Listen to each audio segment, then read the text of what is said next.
제9장 강의를 시작하겠습니다. 목차를 보시면 1절에서는 부분균형 분석을 이용해서 관세의 경제적 효과를 분석하고 있고요. 2절은 일반균형 분석을 이용해 관세의 경제적 효과를 설명하고 있습니다. 3절은 관세 이외의 비관세 무역정책에 대한 경제적 효과를 설명하고 있습니다. 먼저 관세의 형태를 보시면 관세의 형태는 두 가지가 있습니다. 하나는 종가관세고 하나는 종량관세입니다. 종가관세는 수입제 가격의 일정 비율을 관세로 부과하는 것으로 대체적으로 우리가 5% 관세율, 10% 관세율 이렇게 이야기하는 것이 이 종가관세 형태가 되겠고요. 일반적으로 관세는 종가관세 형태로 부과되고 있다. 이렇게 이해하시면 되겠습니다. 종량관세는 수입제 한 단위에 대해 일정액을 관세로 부과하는 것입니다. 그러니까 1kg당 얼마, 한 병당 얼마 이렇게 관세를 부과하는 것이 종량관세인데 아까 말씀드린 대로 일반적으로는 관세가 이 종가관세 형태를 띠고 있다. 이렇게 이해하시면 되겠습니다. 교과서 박스에 보면 한국에서 와인 가격이 왜 비싼가 하는 설명이 있는데요. 와인 가격을 봤더니 일본하고 한국하고 가격 차이가 굉장히 커요. 그 이유를 봤더니 국내는 종가세, 일본은 종량세 방식을 취하고 있는데 이것이 와인 가격의 차이를 만들어내는 하나의 요인이 된다. 이런 설명입니다. 그래서 국내는 종가세 형태이기 때문에 관세, 주세, 교육세, 부가세를 합하면 수입 가격의 68%만큼 세금이 붙어요.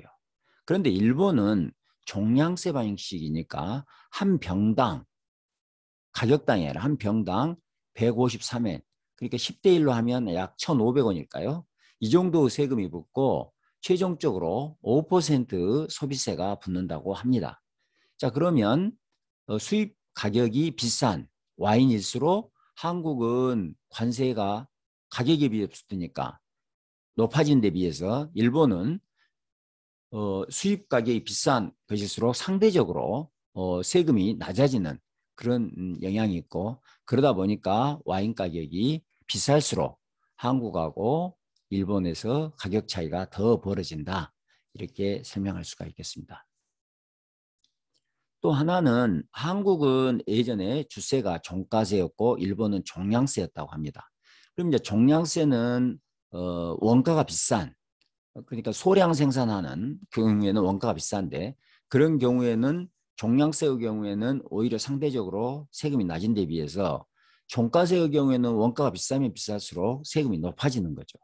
자, 그래서 한국도 2020년 1월부터는 종가세에서 종량세로 전환됐고 종량세로 전환되다 보니까 원가가 비싼 소량 생산 한 이런 전통주 생산들이 이 세금이 상대적으로 낮아지면서 다양한 전통주가 생산이 되었고 이런 것들이 지금 기사로 나오고 있습니다.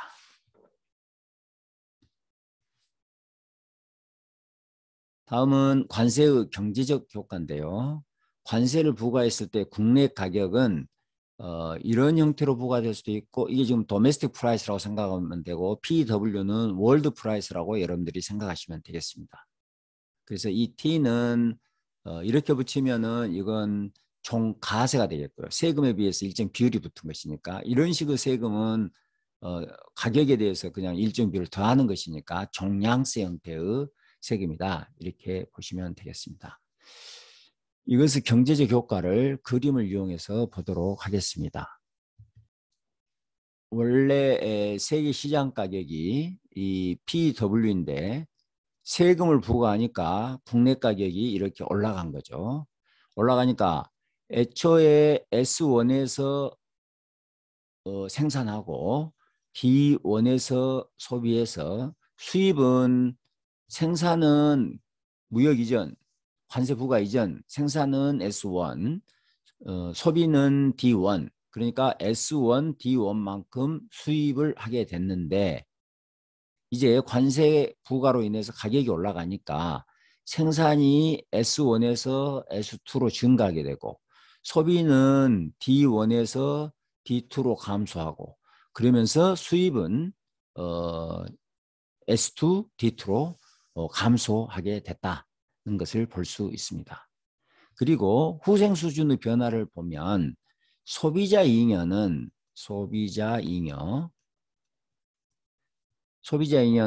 가격이 PW에서 이렇게 올라가게 되니까 A, B, C, D만큼 A, B, C, D만큼 소비자 잉여가 감소하게 되는 거죠. 이 면적만큼. 하지만 생산자들은 가격이 올라갔으니까 생산자 잉여는 가격의 상승으로 인해서 A만큼 증가하게 되고 또 정부 관세 수입은 정부는 여기에 수입해서 이만큼 세금을 받게 되니까 이만큼 세금을 받게 되는 거잖아요. 그러니까 C만큼 정부 관세 수입이 발생하게 되는 겁니다. 그래서 전체적으로 후생 수준의 변화를 보면 더하고 빼고 하면 마이너스 B 플러스 D가 된다는 것을 알 수가 있고 이것이 관세 부과로 인한 후생의 손실이라고 우리가 볼 수 있겠습니다. 그리고 이 B는 생산의 왜곡으로 인한 손실이라고 우리가 표현하고 있고 D를 소비 왜곡으로 인한 손실이라고 표현하고 있습니다. 이걸 생산 왜곡으로 인한 손실이라고 하는 이유는 이 재화는 비효율적인 재화거든요. 왜 상대적으로 비효율적인 재화죠.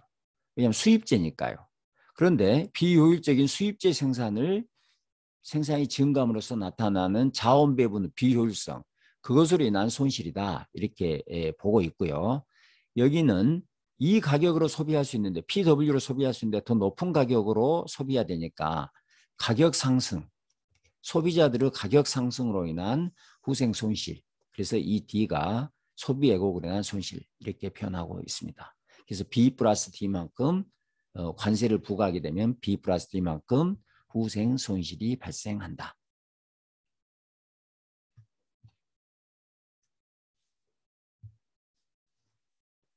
자, 여기 읽어보시면 국내 생산은 증가하고 국내 소비는 감소하고 수입이 감소하게 된다.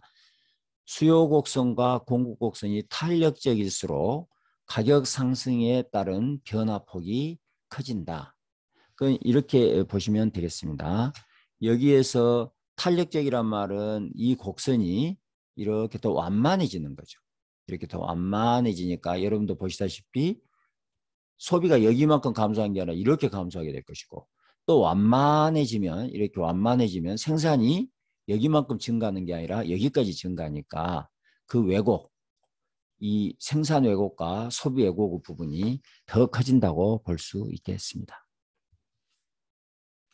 소비자 잉여는 A, B, C, D, 생산자 잉여는 A, 정부는 C만큼 관세 수입을 생기고 이걸 더하고 빼고 했더니 마이너스 B 플러스 D만큼 후생 손실이 발생하더라. 관세 부과로 인해 B 플러스 D만큼 후생이 감소하게 된다.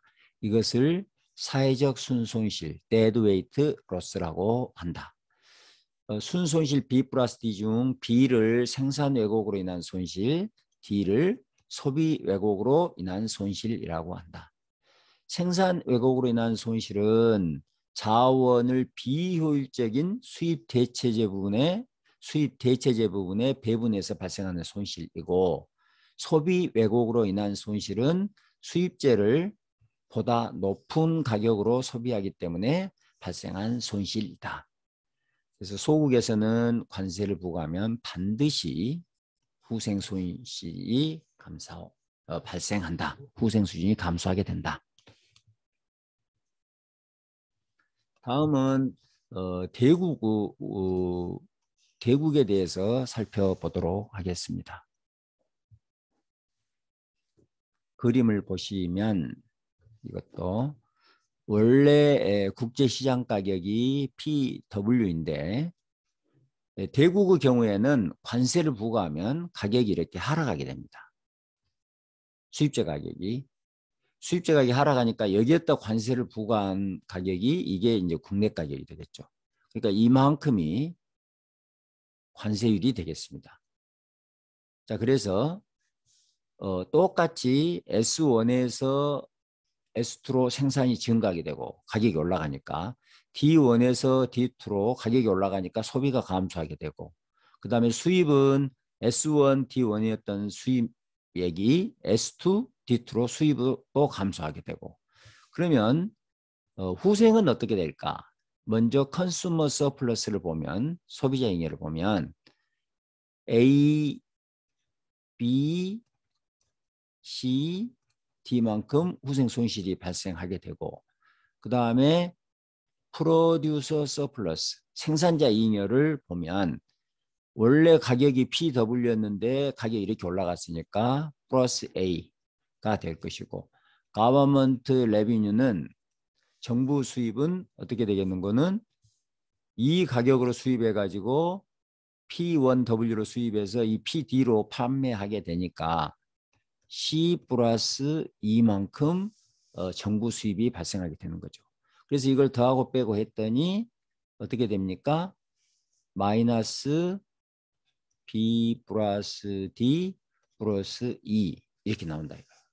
그래서 이 B 플러스 D를 우리가 앞에서 이야기했던 B는 생산 왜곡으로 인한 손실, D는 소비 왜곡으로 인한 손실 이렇게 이야기를 하고 E는 우리가 소국 분석을 할 때 나타나지 않았던 항목이잖아요. 이 E는 왜 나타나게 되는 거는 원래 PW였는데 관세를 부과하니까 대국이 관세를 부과하니까 가격이 떨어졌단 말이에요.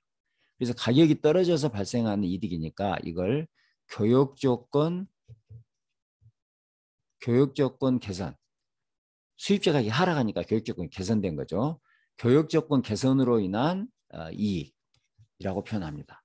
자, 그러니까 보시면 대국의 경우에는 관세를 부과하게 되면 만약에 이 교역조건 개선으로 인한 이익이 B 플러스 D보다 커지면 관세 부과로 인해서 후생 증가가 가능할 수도 있겠다 하는 것을 보여주고 있습니다.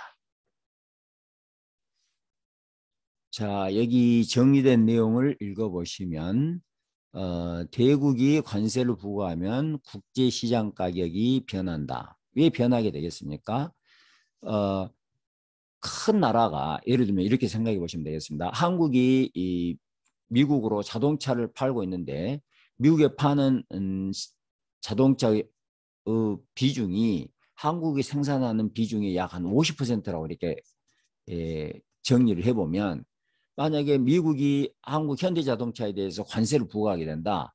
그러면 현대차 입장에서는 자동차를 판매하는 곳에 판매량이 줄게 될 것이고 그러면 재고가 쌓이게 될 것이고 그러니까 그 재고를 소진하기 위해서 자동차 가격을 떨어뜨릴 거다. 이렇게 여러분들이 생각하시면 되겠습니다. 그래서 큰 나라가 관세를 부과하게 되면 국제시장 가격이 하락하게 된다. 이렇게 보면 되겠고요. 그래서 정리를 해봤더니 E 마이너스 B 플러스 D가 되고 소비자 잉여는 이만큼 생산자 잉여 정부 수입 아까 말씀드린 거죠. 그래서 B 플러스 D는 사회적 손실에 대한 이야기가 되었고 E는 교육조건 개선으로 인한 이득이다. 그래서 대국의 경우에는 관세 부과로 인해서 후생 수준 증가가 가능하다. 교육조건 개선으로 인한 이익인 E가 생산과 소비 왜곡으로 발생한 B 플러스 D보다 크면은 오히려 후생 증가가 가능하게 되겠다. 수입제 가격의 하락이 크면 클수록 교육조건 개선으로 인한 이익이 커지고 사회적 비용인 B 플러스 D는 작아진다. 자, 이 이야기가 되겠습니다. 관세를 부과했더니 이 가격 하락폭이 더 커져요. 이렇게.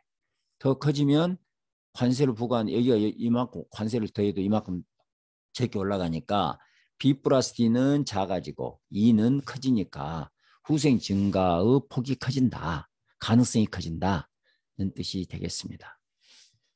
소국은 수입제 가격이 하락하지 않으므로 교육조건 개선 이익인 이익이 없다. 작은 나라는 이 이익이 없으니까 마이너스 B 플러스 D 플러스 2인데 소국은 이 2가 0이잖아요. 이게 없으니까 이것만 남으니까 항상 후생 손실이 발생한다는 겁니다. 그러므로 소국이 관세를 부과하면 항상 후생 수준이 감소하게 된다. 우리 교과서에 매칠러 이펙트라는 게 나와 있는데요. 매칠러 이펙트라는 것은 간단히 설명드리면 관세 부과 후 국내 가격이 국제 시장 가격보다 더 낮아지는 경우를 이야기를 하고 있습니다. 예를 들어서 원래 세계시장 가격이 100원인데 10% 관세를 부과했더니 이 세계시장 가격이 P1W가 90원으로 떨어졌더랄까요? 90원으로. 그러면 도메스틱 프라이스는 이 90원에다가 1 플러스 0.1 이렇게 될 테니까 99원이 되죠. 그러면 원래 세계시장 가격이 100원이었는데 관세 부과 이후에 국내 가격이 99원이 되니까 오히려 가격이 올라간 게 아니라 관세 부과 가격이 올라간 게 아니라 떨어졌죠. 이런 경우를 매칠러 이펙트라고 하고, 이런 매칠러 이펙트가 하면 국내 산업을 보호하기 위해서 세금을 부과한 건데 국내 산업 보호 효과가 전혀 없어진다. 이렇게 보시면 되겠습니다. 다음은 실효보호 관세율에 대한 내용이 되겠습니다. 관세율의 크기만으로는 국내 산업의 보호 정도를 평가하는 것이 타당하지 않다. 자, 그 이유는 뭔가는 대국의 경우에는 방금 봤듯이 국제시장 가격을 하락시키기 때문에 관세율이 10%라고 하더라도 실제로 보호 정도가 10% 이내가 될 수가 있다는 거죠. 그다음에 둘째는 실질적인 보호 정도는 부가가치 보호 정도로 측정하는 것이 타당하다는 것입니다. 예를 들어서 A라는 산업이 있고 B라는 산업이 있는데 여기에도 10% 관세를 부과하고 10% 관세를 부과했는데 여기는 중간재 수입의 관세율이 높아가지고 부가가치가 별로 보호가 안 되고 여기는 중간재가 전부 국내에서 생산된 중간재를 쓴다면 부가가치를 많이 보호받게 되는 거죠. 그래서 이 산업이 같은 10%지만 이 산업이 더 보호를 많이 받고 있다고 해야 되는 거 아니냐 하는 것이 이 실효보호 관세율의 주요 내용이 되겠습니다. 그래서 실효보호율이라는 것은 관세 부과 후 부가가치가 얼마 정도 보호를 받고 있느냐를 나타내는 지표다. 실질적인 보호는 명목관세보다는 실효보호율로 측정하는 것이 타당하다. 그래서 실효보호율은 이게 이제 관세 부과 이전에 월드 프라이스로 계산한 밸류 에디드 부가가치가 되겠고, 이것은 관세 부과 후 부가가치에서 관세 부과 전 부가가치 변화율이죠. 그걸 우리가 실효보호율이라고 표현하고 있습니다. 사례를 한번 보시면 여기 지금 케이스 A, 케이스 B, 케이스 C가 있습니다. 그리고 최종재가 있고 중간재가 있고, 최종재에서 중간재 가격을 빼는 게 부가가치가 되겠습니다. 그래서 자유무역 상태에서 이건 100원, 60원, 40원이라고 표현하고, 케이스 A는 최종재에 20% 관세를 부과하고 중간재하고 중간재는 관세율이 없는 경우입니다. 그러면은 20%니까 120, 60, 그래서 부가가치가 60이 된 거죠. 40에서 60이 됐으니까 50% 정도 부가가치가 보호를 받았다. 이렇게 표현하게 되겠고, B는 최종재 20%, 중간재 20% 부과하니까 이건 120이 되고 이건 72가 돼서 부가가치가 48. 그러면은 42, 48이 됐으니까 20%만큼 부가가치가 증가하게 된 거죠. 그 다음에 케이스 C는 최종재에는 20, 중간재는 40을 부과하니까 여기는 120이 되겠고 여기는 40이 됐으니까 84. 그래서 부가가치가 36이 되니까 40에서 36이 되니까 오히려 부가가치가 감소했잖아요. 그래서 실질적인 보호 정도가 마이너스 10 이렇게 되겠습니다. 자, 보시면 최종재는 케이스 A도 20%, 케이스 B도 20%, 케이스 C도 20%. 그러니까 이 산업은 20%만큼 보호를 받고 있다. 이렇게 표현할 수 있겠는데 이 산업에서 사용하는 중간재에 여기는 무관세, 여기는 20%, 여기는 40% 했더니 중간재 관세율이 높아질수록 부가가치가 보호가 적어지는 거죠. 그래서 실질적인 보호 정도가 낮아진다. 이렇게 볼 수 있겠습니다. 그래서 9.15 사례를 보면 관세 부과 후 부가가치 증가 여부는 최종재 관세율과 중간재 관세율의 크기에 의해서 결정이 된다. 중간재 관세율이 최종재 관세율보다 낮을 때 실효보호 정도가 높아진다. 최종재가 있고 중간재가 있는데 여기는 관세율이 높아가지고 국내 가격이 많이 올라가고 중간재는 관세율이 낮아서 또는 없어서 조금만 올라가게 된다면 부가가치 보호 정도가 더 커지겠죠. 그러면서 실효보호 정도가 더 커질 거다. 이런 이야기가 되겠습니다. 그래서 대체적으로 어느 나라든지 테리프 에스컬레이션, 경사관세 구조를 채택하고 있다. 보면 이런 이야기가 되겠습니다. 여기가 가공 단계 이렇게 이야기하면 여기가 원자재, 중간재, 최종재 이렇게 하면 여기가 관세율이라고 하면 원자재는 낮은 관세율, 그 다음에 중간재는, 그 다음에 최종재는 점점 높은 관세율. 이게 계단식이잖아요. 그래서 이걸 우리가 경사관세 이렇게 표현하고 있습니다.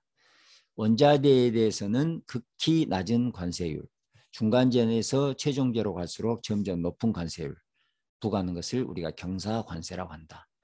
이러한 관세 체계에서는 실질적인 보호 정도가 높아진다. 경사관세 구조는 높은 명목 관세를 피하면서 실질적인 보호 효과를, 이렇게 했을 때 실질적인 보호 효과를 높이는 방법이 된다는 것입니다. 그래서 그림을 보시면 한국과 아르헨티나의 섬유산업의 가공 단계별 관세율이 나와 있습니다. 그림을 보시겠습니다. 여기 보시면 지금 섬유산업의 가공인데 가공이라 되네요.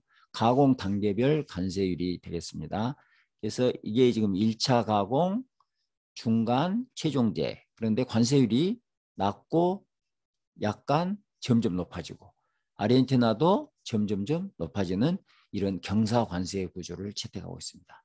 우리나라만이 아니라 어느 나라든지 이 어떤 산업의 보호를 목적으로 하기 위해서 이런 경사관세 구조를 채택하고 있다. 이렇게 보시면 되겠고, 자, 그렇게 보면 일반적으로 어느 나라든지 원자재, 중간재, 최종재의 관세율을 보면 어떻습니까? 라고 묻는다면 원자재 관세율은 대체적으로 낮고 최종재 관세율은 대체적으로 높은, 그리고 중간재 관세율은 뭐 그 사이, 뭐 이런 형태의 관세 구조를 채택하고 있다. 이렇게 이해하시면 되겠습니다. 그래서 그림 9.3이 두 나라 모두 가공 단계가 높아질수록 관세율이 높아짐을 알 수가 있다. 방금 말씀드린 것처럼 섬유산업만이 아니라 어느 나라든지 어떤 산업이든지 이런 형태의 관세 구조를 채택하고 있다는 것입니다. 다음은 한국의 관세율 변화인데요. 이 그림은 뭐 이렇게 그냥 간단히 이해하시면 되겠습니다. 이것은 전체 조세에서 관세가 차지하는 비중, 까만 선은, 그 다음에 파란 선은 총 수입에서 관세 수입이 차지하는 비중, 이걸 이제 실행 관세라고 그러는데 보시면 1970년부터 2016년까지 나와 있네요. 관세율이 쭉 떨어지고 있다. 그 이야기는 우리나라가 전반적으로 수입재에 대해서 관세율이 낮아지고 있다는 것을 표현하는 그림이 되겠습니다.